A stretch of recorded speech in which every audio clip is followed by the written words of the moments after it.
Continuemos. El México independiente. México independiente es una etapa de transición política que abarca posterior a la consumación de la independencia. Esta etapa es una etapa sumamente dificultosa, problemática. Es un proceso de transición a la conformación del nuevo país, en el cual observamos muchas diferencias políticas, ideológicas, las cuales traerán sumas consecuencias negativas, erradas. Prácticamente en los primeros 30 años de la nación independiente tendremos guerras internas, intervenciones extranjeras, pérdidas del territorio. ¿Okay? En esos temas es importante señalar lo siguiente. Una vez que se consuma la independencia, el primer tipo de gobierno que tiene nuestro país es el imperio. Agustín Iturbide va a ser nombrado el emperador de nuestro país y va a tener una situación de conflicto con los anteriores insurgentes. Iturbide va a intentar desintegrar el Congreso y esto va a provocar una primera revolución en nuestro país, liderada por Antonio López de Santana. Santana se levanta en armas contra Iturbide y lo logra derrocar mediante el plan de Veracruz y el plan de Casamante. Una vez que Iturbide bien, es exiliado al extranjero, bien, México va a tener dos facciones. Ojo, porque esta es una pregunta que ha sido muy significativa en los exámenes de anteriores años. La diferencia entre federalistas y centralistas. Los federalistas van a ser un grupo político el cual va a estar intervenido por una ideología norteamericana, la ideología yorkina. Los federalistas buscan una nación con estados independientes autónomos y los centralistas de una facción conservadora.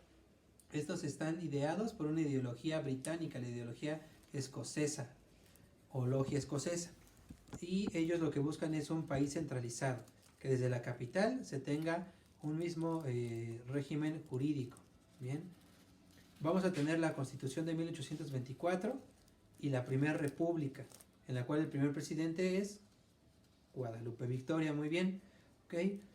De ahí México va a empezar a tener una transición, ¿verdad?, de continuas diferencias entre federalistas y centralistas. En 1833, bien, asume la presidencia Antonio López de Santana. Sin embargo, él no llega el día de su mandato, de su primer día de mandato, y Valentín Gómez Farías va a colocarse como el presidente. Hará las primeras reformas liberales, ¿okay?, en las cuales empieza a marcar las primeras ideas de una educación universal para todos, en limitar algunas reglas para la religión, para el clero, más que la religión no, para el clero, ¿bien?, limitar su poder político. Pero Santana regresa, ocupa el poder e instaura el régimen centralista. Con el régimen centralista México va a empezar a tener problemas con los estados del norte, en especial en las regiones de Texas. En 1835 inicia el proceso de independencia de Texas. Santana intenta que no se separe del país, pero fracasa. Va a ser detenido por ejército norteamericano y lo van a hacer firmar muy bien convenios mediante los cuales pues México tiene que aceptar la independencia de Texas, siempre y cuando Texas no se anexe a Estados Unidos. Esto vuelve a México vulnerable al mundo y comenzamos la etapa de las intervenciones extranjeras.